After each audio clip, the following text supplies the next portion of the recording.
ভারতে মুসলিমদের পর এবার খ্রিস্টানদের ওপর হিন্দুত্ববাদী থাপা, জয় শ্রীরাম স্লোগানে গির্জায় হামলা।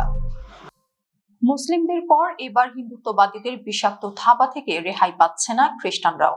যে বাংলা একসময় সাম্প্রদায়িক সম্প্রীতির জন্য বিশ্বজুড়ে প্রশংসিত ছিল, সেই বাংলা আজ আক্ষরিক অর্থেই পরিণত হয়েছে উগ্র হিন্দুত্ববাদীদের এক খোলা বধ্যভূমিতে। পশ্চিমবঙ্গের মুখ্যমন্ত্রী শুভেন্দু অধিকারীর নীরব মদদে এবার খোদ কলকাতা ও এর আশেপাশের এলাকায় একের পর এক খ্রিস্টানদের গির্জা বা চার্চে বর্বরচিত হামলা ও ভাঙচুর চালিয়েছে গেরুয়াধারী গুন্ডারা। বিবিসির এক গ্রাউন্ড রিপোর্টে ফাঁস হয়েছে এই পৈশাচিক তাণ্ডবের চিত্র, যা বিশ্ববাসীকে চোখে আঙুল দিয়ে দেখিয়ে দিল মোদির ভারতে আজ হিন্দু ছাড়া অন্য কোনো ধর্মের মানুষেরই বেঁচে থাকার অধিকার নেই। ঘটনাটি ঘটেছে পশ্চিমবঙ্গের সুভাষ গ্রামের বুড়িবরতলা অঞ্চলের 15 নম্বর ওয়ার্ডে।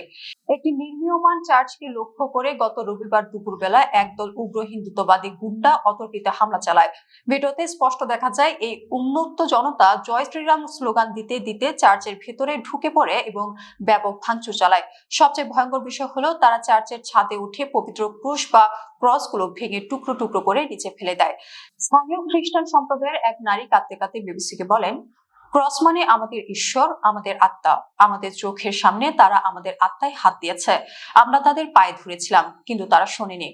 হিন্দুত্ববাদীদের দম্ভ আজ এতটাই চরমে পৌঁছেছে যে তারা প্রকাশ্য দিবালোকে ঘোষণা দিচ্ছে কোনো হিন্দু পাড়ায় অন্য ধর্মের উপাসনালয় থাকতে পারবে না।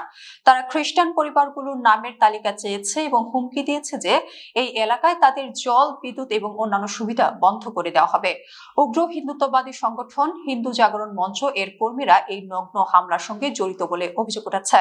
তারা খ্রিস্টানদের বিরুদ্ধে জোর করে ধর্মান্তরিত করার ডাহা মিথ্যা অভিযোগ তুলে এই পৈশাচিক ধ্বংসযজ্ঞ চালিয়েছে। সবচেয়ে লজ্জাজনক বিষয় হলো এই ভয়ঙ্কর ঘটনার পর পুলিশ মাত্র 3 জনকে লোক দেখানো আটক করেছে, কিন্তু মূল অপরাধীদের এখনো গ্রেপ্তার করা হয়নি। বঙ্গীয় খ্রিস্টীয় পরিষেবার প্রতিষ্ঠাতা সম্পাদক হেরেদ মল্লিক তীব্র ক্ষোভের সঙ্গে জানিয়েছেন, গত 2 সপ্তাহের মধ্যে পশ্চিম মেদিনীপুর ও পূর্ব বর্ধমানের অন্তত 4টি চার্চে হামলা হয়েছে।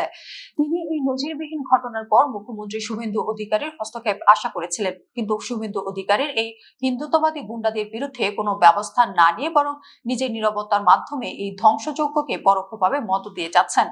আজ বিশ্ববাসী পরিষ্কার দেখছে যে ভারত নিজেকে বিশ্বগুরু বলে দাবি করে, সেখানে আজ ভিন্ন ধর্মের উপাসনালয় ভাঙার উৎসব চলছে।